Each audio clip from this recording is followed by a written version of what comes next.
What if I told you there's a country where you can legally camp in someone's backyard, and they can't stop you? And what if I told you this isn't just some loophole, it's actually the law? Picture this. You're backpacking through Norway, the sun setting behind those iconic fjords, and you stumble upon the most perfect camping spot you've ever seen. Rolling hills, a crystal clear stream, wildflowers everywhere. There's just one problem. There's a house in the distance. This is clearly someone's property. In most countries, you'd be trespassing. You pack up, move on, maybe spend the night cramped in your car. But in Norway, you pitch your tent, light your campfire, and sleep under the stars. Legally. Because Norway has what might be the most incredible law on earth, Allemannsretten. Now, before you think I'm making this up, let me tell you, this isn't some modern hippie legislation. Allemannsretten, which literally translates to everyone's right or the right to roam, is rooted in ancient Scandinavian legal tradition, codified in Norwegian law since 1957, and upheld by the Norwegian Supreme Court in countless cases. But here's where it gets absolutely mind-blowing. This law doesn't just give you the right to walk through someone's property. You can camp there. You can forage for berries and mushrooms. You can fish in their streams. You can literally live off the land, on someone else's land, and it's completely legal. Think about that for a second. In a world where we're constantly told no trespassing, private property, keep out, Norway said, actually, nature belongs to everyone. Now, let me break down exactly how this works, because the rules are fascinating.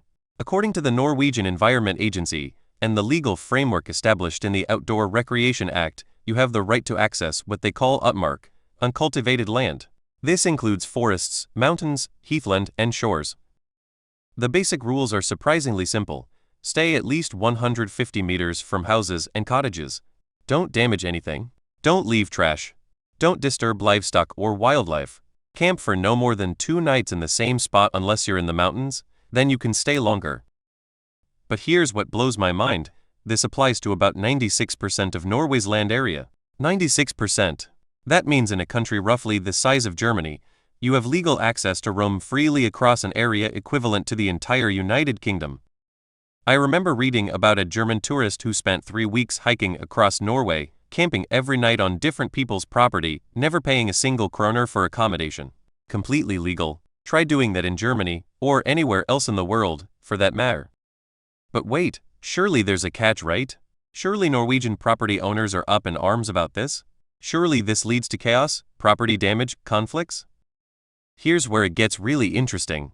I dug into the research, and according to studies by the Norwegian Institute for Nature Research and reports from the Norwegian Farmers Union, conflicts are extremely rare. We're talking about a handful of incidents per year in a country of 5.4 million people with millions of annual tourists. But why? Why does this work in Norway when it would seemingly be impossible anywhere else? Some critics argue it's simply because Norway has a small, homogeneous population with shared cultural values. Others point to the harsh climate, arguing that the law works because for half the year nobody wants to camp outside anyway. There's also the economic argument. Property rights advocates in other countries argue that Allemannsretten devalues private property, that if you can't exclude people from your land, what's the point of owning it? But here's what I think is really happening, and this is where it gets philosophical. Allemannsretten isn't just about camping and hiking. It's about a fundamentally different relationship with nature and property. See, most legal systems are built on the Roman concept of property, the idea that ownership means the absolute right to exclude others. But Allemannsretten comes from Old Norse law, which recognized that while you might own the productive use of land, nature itself can't be owned. Think about it. The Norwegian constitution actually states that natural resources should be managed for the benefit of society as a whole. It's not just about individual rights, it's about collective responsibility. I came across this story about a Norwegian family who found people camping on their forest property.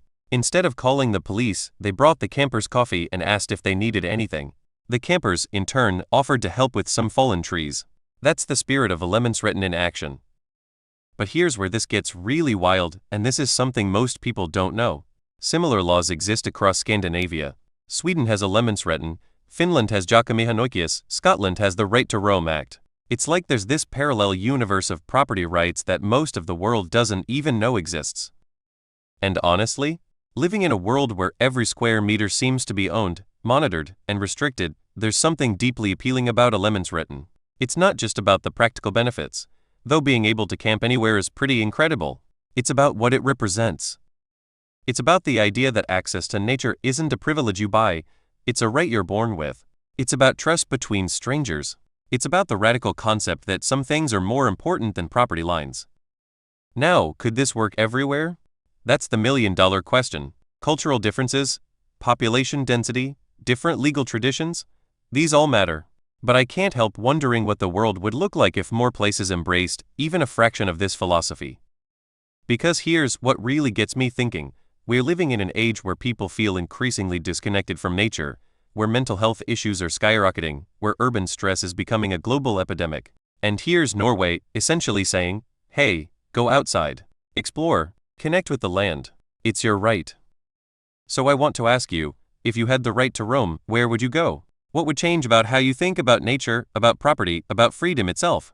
And maybe more importantly, what would it take for other countries to embrace this kind of radical trust?